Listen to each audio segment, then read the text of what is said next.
All right, Mark, What what are do you you talking think, about brother? today, man? I was going to say there's a few topics that are constantly swirling around, and I think what we should do is break down at least one of them. But what I'm hearing so many people say is that they have difficulty in the gym because Mhm. there are too many choices. And when it comes down to it, people get in there and they want to do this, they want to do that, and they don't know what to do. So I think we need to shed a little light on if this is you, if you feel like you have a hard time digging in because you don't know what to do, we're going to put some actionable tips on the table for you. And I think that's a great place because realistically, guys, we want to be talking about something that actually affects you and something that you can take and put into play and have it help you in the gym. Of course, I think the first thing what we got to do is we got to get them to understand this concept. This is something I tell my clients all the time. Follow the spirit of what you're supposed to be doing. So let's just say that you're doing a chest workout. Maybe you got a whole bunch of choices. You don't know what to do with chest. Well, that's where the follow the spirit principle makes this much easier. Yep. Just find a chest exercise. That's following the spirit. You're doing a chest. You could even, let's say you're like, there's too many choices, but now all of a sudden they're all,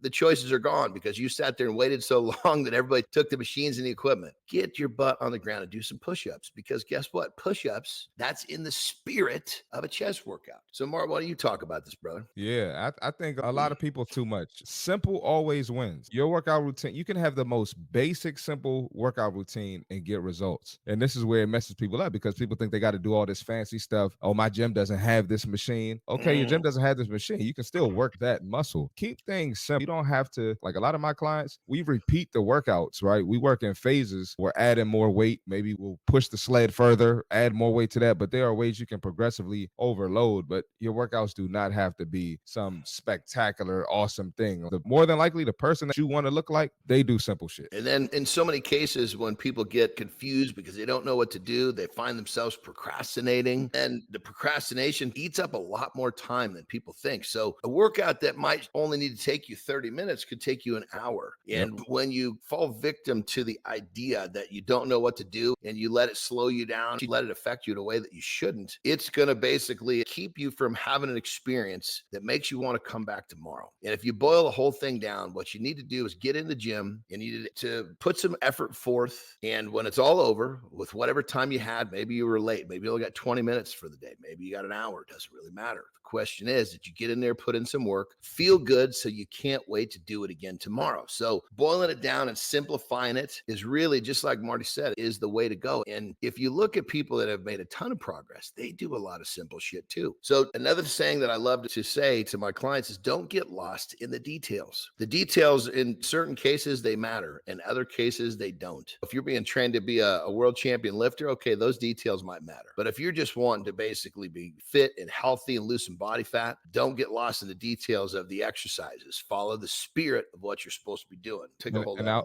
I'll, one, Marty. and I'm with you 1,000%. And I'll give them something tangible for myself. Let's say that maybe I don't have an hour and a half to do the full leg day that I wanted to do. So instead of the barbell, I'll hit one of the V squat machine and I'll hit leg press because I can move around quicker. The barbell, I need some time for that. I need some recovery time for that. But I might not have that type of time. So just to give you something practical. And then if I have another one of those days, I think you hit on this earlier, and someone's on a machine I just do something different because maybe I want to do the hack squat. Someone's on it, but I can hit the leg press. I can do goblet squats. I can do sumo squats. There are just variations you can do. What matters is you're getting in there consistently. You're getting the work in. That's what's going to lead to the results. Yes, and on that level too, you're like Marty said, you're getting there, you're being consistent. If you just basically focus on the effort that you put forth rather than the details of what you're doing, you're going to end up, perfect example, people go in and they get all bent out of shape because they couldn't achieve a certain weight on a certain exercise. What does that do? It puts them in a bad mental space. They're Yeah. walking around like a sourpuss, having a hard time getting through the rest of the workout. When if you went in there and you said, okay, I'm going to focus on how hard I work, because when you work, you have full control over that. Some days you can work really hard and the numbers, the weights don't reflect how hard you're working. It's not about that. It's about showing up.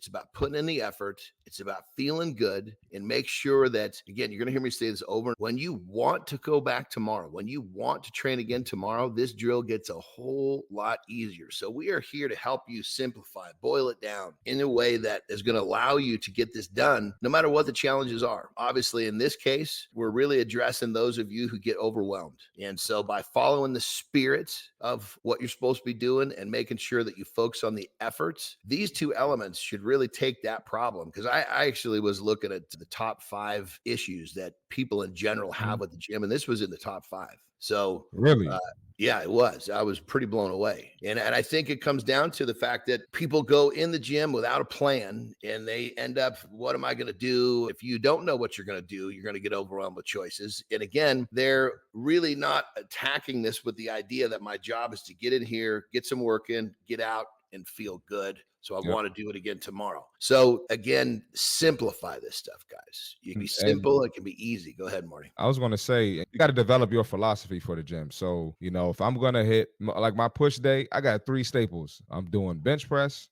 whether that's the dumbbell or the barbell. I'm going to do incline and I'm going to do shoulder press. And then that makes it easier for me to work in between. I might hit some triceps. I might isolate with some chest flies. Or I could worry about all that other shit, but I develop your philosophy, develop your structure. Leg day is I'm going to squat. I'm going to do a single leg exercise and I'm going to hit some form of an RDL. Might be single leg, might be barbell, might be dumbbell, but develop your philosophy. That'll make it easier. Yes, let me jump in real quick, brother. So what Marty was saying about his chest, right, is he said a bench press, which is basically flat, an incline, which is at an angle, and a shoulder press, which is when he's sitting upright. So all he's doing is he's taking 3 different angles. He didn't say what exact exercise he was doing. He's saying there's a whole lot of different exercises I can use. What he's looking at is flat, incline, vertical. That's all. And how he sticks those exercises in there on a daily basis might have to do with how much time he has, might have to do with what's available. The list goes on. So when he's talking about understand your philosophy, it's see how simple he made that, and he can get in there and